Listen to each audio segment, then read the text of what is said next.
My name is Armando Lopez. I've been part of the Boys and Girls Clubs for 5 years.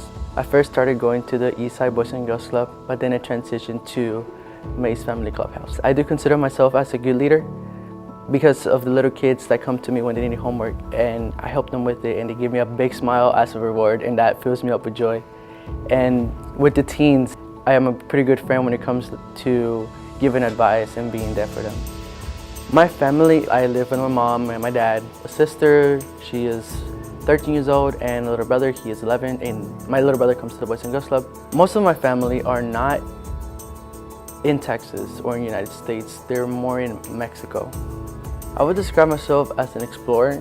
You have to be open and learn new things that you don't even think that you might like, and you end up liking it. For example, for me, it was mathematics.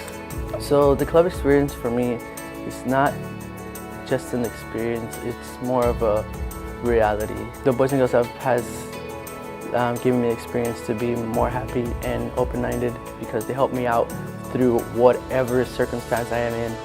My 3 favorite things about the club would be meeting new people, getting to have a new experience, and just be myself. That would be the most important part, be myself.